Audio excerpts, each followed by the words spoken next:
Come away to a deserted place all by yourselves and rest a while.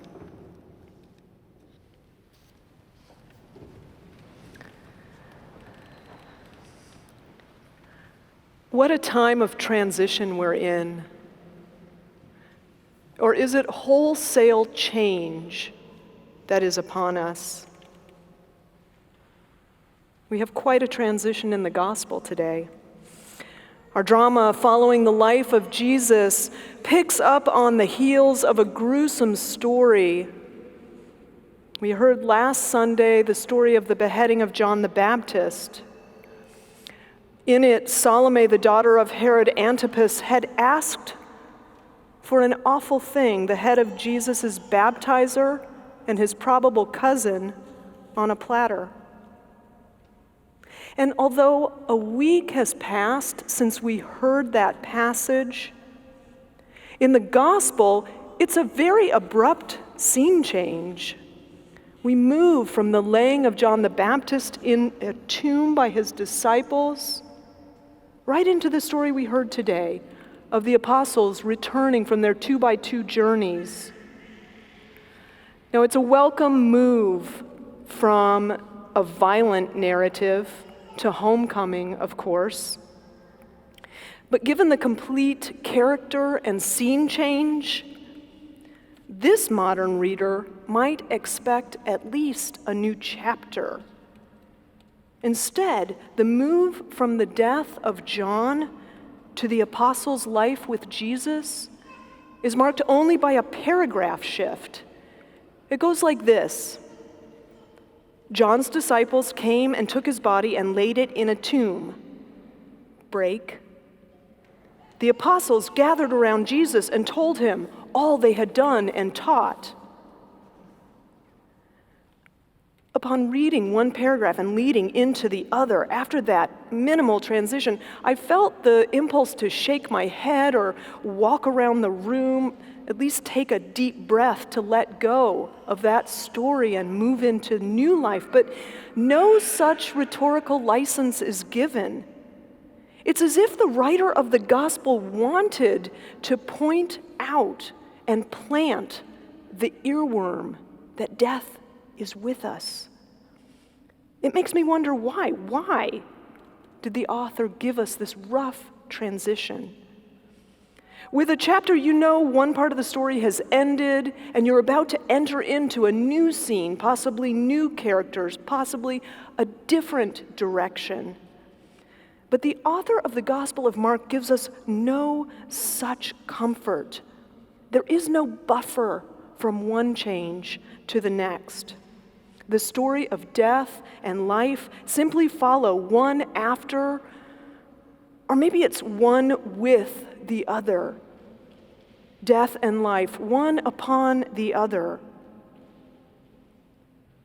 I think our experiences can be like this. Sometimes it seems life's turns are completely improbable. They tumble together without any sense of narrative through line. One moment, life seems all tidy, everything is going as you had hoped it would. And then bad news or some other kind of loss befalls you. Conversely, and fortunately, the portal from hardship and grief to joy can also catch us by surprise. Now, given the concision and masterful rhetorical organization to Mark's gospel, it would seem that the writer's abrupt move from death to life cannot be there by accident. Death, a precursor, of course, to the price Jesus would face with the authorities and the risks of discipleship.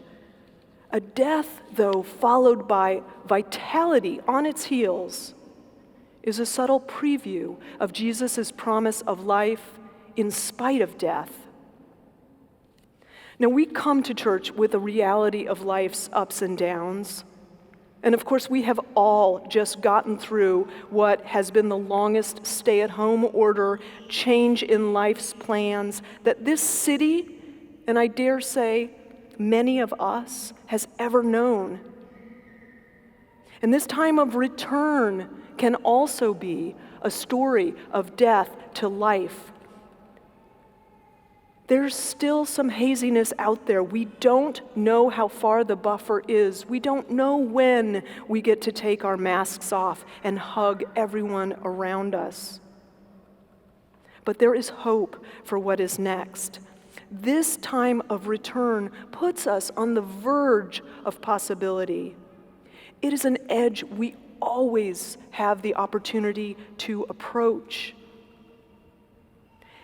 In hope for what is next, we hear the sounds of these lively and lovable babies with us. 5 families are gathered with us today to celebrate and join us in the baptism of their children.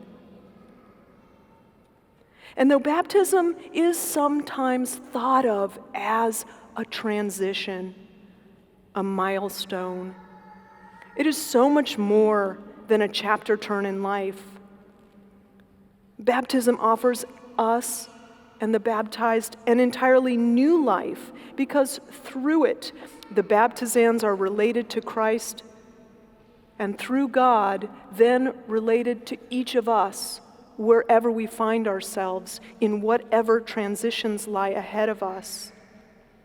Baptism is the church's embrace, and it is God's pen stroke of a life forever assured to us in love. And while baptism is a wholesale new life for the baptized, new chapters, hopeful chapters are available to us too. They're available to us, the already baptized. When we recite our baptismal vows in a few minutes, we will have a chance to look at those buffers in front of us, those transitions that await our engagement, those promises that are offered by God. We have a chance to ask ourselves in those baptismal promises, where does my story lean more towards death than toward life? In a few minutes, we'll recite the baptismal vows, but we always have a chance to visit these edges. Continue in the apostles' teaching and fellowship. What does this mean for you? If you were among the apostles, running to Jesus to tell him everything you had taught and learned and seen, what might you report? What healing do you know? You do have teaching to share. Persevere in resisting evil. We can see evil in the world. It is most simply the absence of love. What causes your heart to tip on the scale toward that lack of love? And how might God's embrace bring you back toward that love? And now that we get to be with people more than we have in a long time, we have chances again to love our neighbors in new ways. Finally, the call for justice. In this intense time of cries for justice, we are each called to respond. We are each called to make Black lives matter. We are each called in our families, in our communities, in our world to save this earth.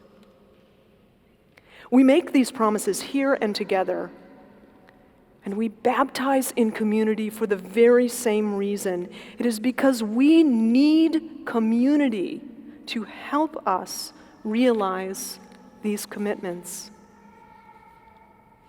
We've waited 18 months since the last trickle of water baptized a child at that beautiful font. This is our chance to also engage with our baptism. Now, there is one transition to today's service that's a little different from what we're used to. In years past, the entire congregation has gathered closely around the font. Today, we invite a change. Today, we invite the families of the baptized to approach the font and the rest of the congregation to approach your vows in a new way, staying in your seats, taking a moment to breathe before you turn to face that font and ask yourself, which of these promises is hardest for me? Which of these promises can I help others with? And then, when you're ready to renew your own vows, turn in your pew, turn and face God's reconciling love that waits for you in this moment, in the next transition, always.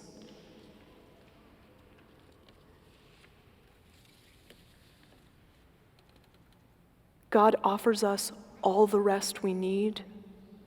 God offers us all the love we need to make it through this transition and all those that lie ahead.